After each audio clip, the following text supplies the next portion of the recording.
नमस्कार दोस्तों, आज हम बात कर रहे होंगे वेन डायग्राम के पार्ट 2 की। ठीक है ना। जो वेन डायग्राम है कुछ बुक्स में क्या है, जो हमने पार्ट 1 में बताया आपको कि हमने 3 चीजों को लिया और उसको आपस में रिलेट किया, और कुछ जगह क्या होता है कि कुछ अलग अलग आकृतियां बना देते हैं, वो त्रिभुज, चतुर्भुज और स्क्वायरिश टाइप से आपका गोला वगैरह, और उसमें वो बताते हैं कि कौन किससे रिलेट कर रहा है, कौन नहीं रिलेट कर रहा है। दोस्तों क्लियर कर रहे हैं आपसे कि जो वेन डायग्राम है हम इन दोनों को ले सकते हैं, क्योंकि हम ऑलरेडी डायग्राम बना रहे हैं और उस पर हमारे कुछ लॉजिक लग रहे हैं, कुछ हम तर्क दे रहे हैं, उसके आधार पर हम आंसर निकाल रहे हैं। तो जो पार्ट 1 था उसको हम बोलते हैं लॉजिकल डायग्राम, हम उसको वेन डायग्राम के पार्ट 1 के नाम से लेके चल रहे हैं, और पार्ट 2 ये हमारा है जिसमें हम अलग अलग चित्र बना रहे होंगे। ये एक हमने त्रिभुज बनाया है, दूसरा हमने चतुर्भुज बना दिया है, और तीसरा हम बना रहे हैं एक गोला, और ये गोला हम यहां पर कुछ बना दे रहे हैं। ठीक है। ये जो पहला है ये बता रहा है शहरी शहरी व्यक्ति हैं, लोग हैं, कुछ भी हो सकता है, शहरी जिनफ अपने आप में ये बता रहा है। सॉरी, ये बता रहा है ग्रामीण को चतुर्भुज, और ये बता रहा है गोला शिक्षित को। अब ध्यान दीजिएगा, इसमें कुछ मार्क्स पढ़ोगे, कुछ नंबर्स पढ़ोगे अंदर इसके, और उन्हीं नंबर के आधार पर आपको जवाब देने होंगे। जैसे कि नंबर हम डाल दे रहे हैं 4 3 2 1 2 2 3 4 2 3। कुछ हमने बड़े नंबर नहीं लिए हुए हैं ताकि समझने में आसानी रहे। अब हमारे जो क्वेश्चन होंगे हम बात करेंगे, ध्यान दीजिएगा, पहला हम बात कर रहे हैं कुल ग्रामीणों की संख्या क्या है। कुल ग्रामीणों की संख्या क्या है, समझिएगा। कुछ किताबों में थोड़ा सा कंफ्यूज कर दिया गया है। यहां पर जब हम बात करते हैं कुल ग्रामीणों की संख्या, ठीक है ना, तो सबसे मोटी सी बातचीत यह है कि कुल ग्रामीण हम कैसे निकालेंगे। कुल ग्रामीण हम निकालेंगे, ये जो चौकोर है जो कि इंडिकेट कर रहा है ग्रामीण को, इनके पूरे नंबर्स हम काउंट कर लेंगे, यानी कि 2 4 3 4 2 1, अर्थात 2 4 6 3 9 1 10 2 12 4 16। तो अगर देखा जाए तो कुल जो ग्रामीण हैं वो तो 16 है यहां पर, लेकिन अब इसी को क्वेश्चन घुमा दे रहा है। वो बोला ऐसे लोग जो सिर्फ ग्रामीण है, ध्यान दीजिएगा, कुल ग्रामीण, अर्थात ये जो इंडिकेट किया जा रहा है किससे, इसको इंडिकेट कर रहा है, ये आपका इंडिकेट हो रहा है स्क्वायर, ये सिर्फ ग्रामीण है। क्यों? क्योंकि उसने कोई कंडीशन नहीं लगाई है, ना तो इसने इसको कहा है ना तो इसने इसको कहा हुआ है, तो डेफिनेटली अगर इसकी बात नहीं कर रहा है वो, तो जाहिर सी बात है कि हम सिर्फ ग्रामीणों को पकड़ेंगे, जितने होंगे टोटल वो हमारे ग्रामीण में आ जाएंगे। ठीक है। अब इसके बाद अगर वो बात करता है कि ऐसे लोग जो सिर्फ ग्रामीण है, ठीक है ना, तो वो तो टोटल आ गए हैं। अगर हम ये बात करेंगे कि ऐसे ग्रामीण जो ना तो शहरी हैं ना ही शिक्षित हैं, तो जो नहीं है हम उनको हटा देंगे। उसने कहा जो ना तो शहरी हैं, अर्थात क्या है, अब हम रेड वाले को हटा दे रहे हैं यहां से। उसने कहा ना तो शहरी हैं, कोई दिक्कत नहीं है, हम इस चीज को हटा दे रहे हैं, शहरी वाला हट गया पोर्शन, और इसके साथ साथ अब इसी प्रकार से हम शिक्षित भी हटा देंगे। तो अब क्या बच रहा है, ये पोर्शन बच रहा है जो कि यहां पर टोटल आ रहा है, और इसको हटाने तक कॉमन उसको हम अवॉइड कर रहे होंगे। इसके बाद फिर क्या होगा, हम बातचीत कर रहे होंगे ऐसे कितने लोग हैं जो शहरी होने के साथ साथ शिक्षित भी हैं। ध्यान दीजिएगा, जो शहरी होने के साथ साथ शिक्षित भी हैं। तो शहरी होने के साथ साथ शिक्षित, यानी ये जो पोर्शन आप देख रहे हैं, ये जो पोर्शन जो कि त्रिभुज और गोले दोनों में एक साथ है, ठीक है, क्योंकि ये तो बात हो गई शहरी की और ये बात हो गई शिक्षित की, कॉमन पोर्शन इतना हो रहा है। अब हम बात करेंगे ऐसे लोगों के बारे में जो ना तो शहरी हैं और ना ही ग्रामीण हैं। ध्यान दीजिएगा, ना शहरी हैं आप इस पोर्शन को हटा देंगे, ना ग्रामीण है आप इस पोर्शन को हटा देंगे, और आपको बचेगा सिर्फ 3। ऐसे लोग जो शहरी भी हैं, ग्रामीण हैं और उसके साथ साथ शिक्षित भी हैं, तो आप देख रहे हैं कि ये तीनों जो कॉमन है पोर्शन, वो सिर्फ इतना ही पोर्शन आ रहा है जिसमें तीनों चीजें कॉमन है, अर्थात वो संख्या होगी 2। ठीक है ना। इसको हम कुछ और दूसरी तरह समझ लेते हैं, इसको हटाते हैं। ध्यान दीजिए, एक हमारा ये चित्र हो गया, दूसरा हमारा जो चित्र है वो हमने कुछ ऐसा बना लिया है, और जो तीसरा चित्र है उसको हम कुछ इस तरह से बना रहे हैं। अब आप सिर्फ इतना ध्यान दीजिएगा कि जो भी चित्र बने हुए हैं, सपोज दैट वर्ग गायक को बता रहा है, स्क्वायर शिक्षित को बता रहा है, और त्रिभुज बता रहा है धनी लोगों को। ठीक है। अब यहां पर हमने इस बार अभी अंक नहीं डाले हुए हैं।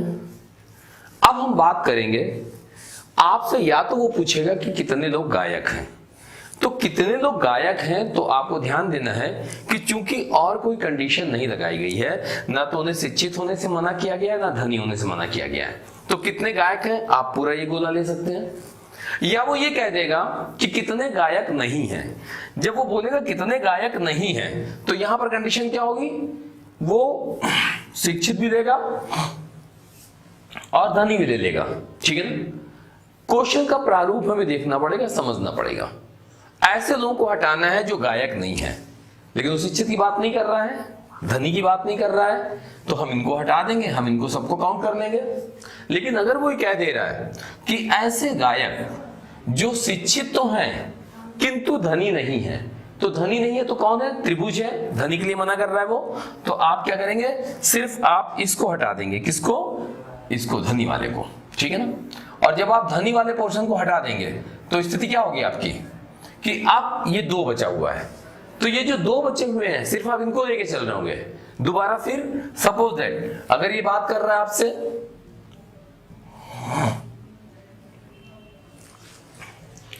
अभी बात कर रहा है कि ऐसे लोग जो शिक्षित नहीं है, तो जाहिर सी बात है जो शिक्षित नहीं है उनको अगर हमें हटाना है तो हम इन शिक्षित वाले वर्ग को हटा के कहीं किनारे कर देंगे।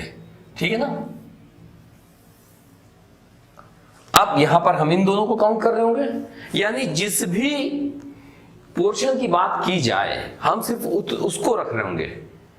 और अगर सपोज दैट वो ये कहता है कि अच्छा ये बताइए आप कि ऐसे कितने लोग हैं जो कि ना तो गायक हैं, ना ही शिक्षित हैं और ना ही धनी हैं, अगर ऐसी बातचीत आ जाएगी तो जाहिर सी बात है कि ना तो गायक हैं, गायक आपने हटा दिया, ना तो शिक्षित है, शिक्षित आपने हटा दिया, और फिर वो आपसे कह रहा है कि ना तो वो धनी है। ठीक है ना। तो आप क्या कर रहे हैं, धनी को भी यहां से हटा दे रहे हैं, यानी ये सारे के सारे आपके हट गए। तो यहां क्या बचा, 0। ठीक है ना। तो जितनों को बोलेगा सिर्फ आप उतनों को ही हटाएंगे, आप सबको नहीं हटा रहे होंगे। और अगर आपसे बात करता है ऐसे कितने लोग हैं जो कि गायक भी हैं, शिक्षित भी हैं और धनी भी हैं। आप ध्यान दीजिएगा, इसको हम कुछ दूसरी तरह से ड्रा कर रहे होंगे ताकि आपको क्लियर हो जाए। हम एक कलर चूज करते हैं ग्रीन, और जो ग्रीन है वो हम इस पे ले लेते हैं। ठीक है। और फिर दूसरा कलर हम चूज कर लेते हैं ब्लू वाले के लिए, ब्लू वाला ही कलर हम चूज कर लेते हैं। ब्लू हमने चूज कर लिया है, और रेड वाले के लिए हम रेड ही चूज कर लेते हैं।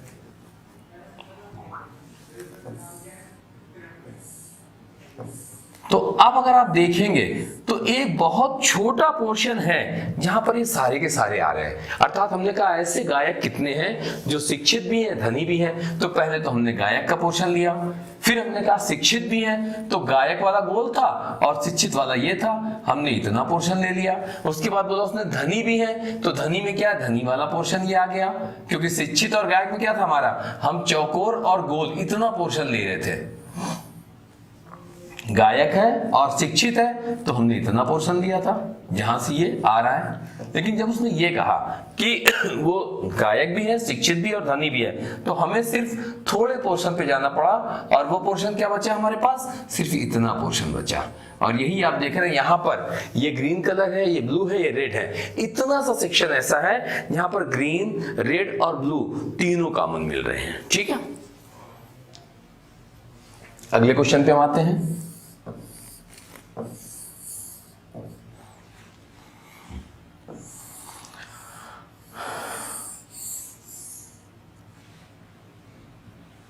एक हम स्क्वायर लेते हैं पहले और एक हम लेते हैं आयत और एक हम ले लेते हैं गोला। ठीक है, ये है राजनीतिज्ञ, ये है धनी और ये है शिक्षित।